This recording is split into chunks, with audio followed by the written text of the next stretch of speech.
절대로 냉장고에 보관하면 안 되는 음식 13가지.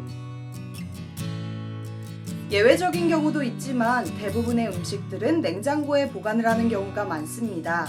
음식을 신선하게 보관하고 빨리 상하지 않게 하기 위해서죠. 하지만 오히려 냉장고에 보관하는 것이 더 안 좋은 음식들도 존재한다는 사실 알고 계신가요? 음식을 오랫동안 신선하고 영양가 있게 보관하려면 올바른 방법으로 각각의 특성에 맞춰서 보관해야 하죠. 오늘은 냉장고에 보관하는 것이 오히려 독이 되는 음식들을 만나보시죠. 네, 첫 번째는 양파입니다. 양파는 요리할 때 가장 자주 사용되는 재료들 중 하나죠. 기본적으로 양파는 건조하고 서늘한 곳에 보관해야 합니다. 그런데 만약 냉장고에 보관하게 되면 양파의 수분 때문에 금세 물러지고 곰팡이가 생기기가 쉬워집니다. 양파는 신선하고 건조한 곳에 보관해야 하며 양파를 씻은 채로 보관하는 것도 좋지 않습니다. 그때그때 사용할 때 씻어서 사용하는 것이 좋죠. 또한 주의할 점으로 양파와 감자는 꼭 분리해서 보관해야 합니다. 함께 보관하면 둘 다 금세 썩게 되기 때문이죠. 두 번째는 감자입니다. 감자는 대표적인 뿌리 채소입니다. 우선 감자의 경우에는 냉장고 같은 차가운 곳에 보관하게 되면 감자의 전분이 빠른 속도로 단맛으로 변하게 되며 또한 급속도로 수분이 빠져나가서 쭈글쭈글해져 버립니다. 감자는 검정 봉투에 잘 싸서 서늘한 곳에 보관하는 게 좋습니다. 또한 비닐봉투보다는 종이봉투에 보관하는 게 더욱 좋습니다. 그 이유는 공기가 더 잘 통하기 때문이죠. 만약 냉장 보관을 할 수밖에 없는 경우라면 감자를 한 알씩 키친타올이나 신문지로 감싸고 젖은 행주로 한 번 더 감싼 뒤에 봉투에 넣어 보관하는 것이 좋습니다. 감자와 비슷한 뿌리 채소인 고구마도 같은 방식으로 보관해 주는 것이 좋습니다. 네, 세 번째는 바질입니다. 바질은 조금은 생소할 수도 있는데요. 요리를 좋아하시는 분들에게는 익숙한 식물입니다. 기본적으로 허브로서 독특한 향으로 각광받는 향신료입니다. 그런데 이 바질을 냉장고에 보관하게 되면 금방 시들어버리는 것도 있지만 더욱 큰 문제는 바질이 냉장고 안에서 나는 냄새를 흡수하는 성질이 있다는 것입니다. 향신료가 향이 안 난다면 더 이상 가치가 없겠죠? 바질을 오랫동안 보관하려면 뜨거운 물에 살짝 데친 후 냉동실에 넣는 방법이 있으며 꽃처럼 물에 담그거나 꽂아 보관할 수도 있습니다. 물론 가장 좋은 방법은 직접 기르면서 그때그때 싱싱한 것을 사용하는 것이지만 그건 여간 쉬운 일이 아니죠. 네 번째는 토마토입니다. 토마토를 냉장고에 보관하면 특유의 풍미가 사라져버리게 됩니다. 또한 냉장고의 차가운 공기가 토마토의 숙성 과정을 멈추고 껍질 속 세포막을 손상시켜 수분기를 뺏어가죠. 기본적으로 토마토는 바구니나 큰 그릇에 담아 실온에 보관하는 것이 올바른 보관 방법입니다. 만약 지금 당장 사용하지 않는다면 냉동실에 얼려둔다면 더 오래 보관이 가능해집니다. 하지만 적어도 3일에서 일주일 안에는 사용하는 것이 최선입니다. 다섯 번째는 커피입니다. 커피 원두를 신선하게 보관하기 위해 냉장고에 넣는 것은 매우 좋지 못한 행동입니다.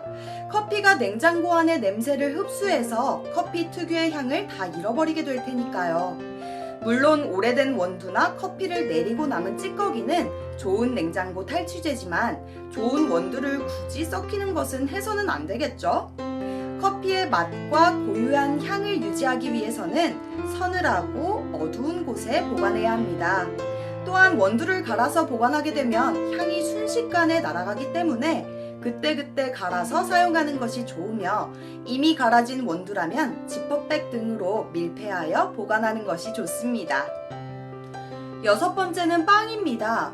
빵을 냉장고에 보관하게 되면 빵 속에 있는 수분이 빠져나가게 되는데요. 그렇다면 당연히 빵이 딱딱하고 질긴 식감을 가지게 되겠죠. 제일 좋은 건 오래 보관하지 않고 빨리 먹어 없애는 것이지만 피치 못할 사정으로 장기간 보관해야 한다면 밀봉하여 얼려서 보관하는 것이 좋습니다. 네, 일곱 번째는 마늘입니다. 마늘은 우리의 생각보다 수분이 많은데요. 마늘을 냉장 보관하게 되면 모든 수분이 빠져나가서 식감은 안 좋아지고 곰팡이가 번식하기 쉬워집니다. 마늘은 반드시 서늘하고 건조한 곳에서 보관해야 하지만 간마늘 같은 경우는 냉장 보관을 해도 괜찮습니다. 하지만 이것도 그리 오래 보관하는 것은 좋지 않으니 얼린 마늘에서 소분하여 냉장 보관하면서 사용하는 것을 추천드립니다. 여덟 번째는 올리브유입니다. 올리브유는 서늘하고 어두운 곳에서 보관해야 하는데요. 만약 냉장고에 보관하게 될 경우 기름이 응결되어 버터처럼 딱딱하게 변할 수 있습니다. 이렇게 되면 액체가 아니기 때문에 요리에 활용하기 적합하지 않은 상태가 되어버리니 꼭 실온 보관을 해야 합니다. 아홉 번째는 초콜릿입니다. 초콜릿은 의외로 냄새 등을 흡수를 잘하는 음식입니다. 그래서 초콜릿을 냉장고에 보관하면 습기와 냄새를 모두 흡수해버리는데요. 반찬 냄새가 나는 초콜릿을 먹고 싶은 사람은 없겠죠? 그러니 초콜릿은 햇빛이 들지 않는 서늘한 곳에 두어야 하며 최상의 맛과 향을 위해서 밀폐 용기에 담아서 보관하는 것이 가장 좋습니다. 네, 열 번째는 꿀입니다. 꿀을 냉장고에 보관하면 결정 현상이 일어나 설탕처럼 굳어버릴 수도 있습니다. 그러니 꼭 상온 보관을 해야 하는데요. 또한 꿀은 썩지 않기 때문에 굉장히 오랜 기간 동안 보관이 가능합니다. 하지만 침 등으로 오염이 되면 어김없이 부패가 시작되니 주의해야 하며 반드시 밀폐 용기에 담아 상온에서 보관해야 합니다. 11번째는 오이입니다. 대부분의 사람들이 야채는 냉장고에 보관하게 되는데요. 오이의 최적의 저장 온도는 10도에서 1도입니다. 냉장고는 이보다 온도가 낮기 때문에 냉장 보관을 하면 오이가 쉽게 물러져 식감이 안 좋아지며 또한 곰팡이가 생기기 쉬워집니다. 만약 냉장 보관을 해야 된다면 키친타올 등으로 감싼 후 꼭지가 위로 향하게 세워서 보관하는 것이 가장 좋습니다. 12번째는 마요네즈입니다. 마요네즈는 기본적으로 상온에서 보관해야 합니다. 저온에서 보관할 시 마요네즈의 각 성분이 분리되어 쉽게 상하기 때문이죠. 마요네즈를 보관하기에 가장 적합한 온도는 10도에서 30도입니다.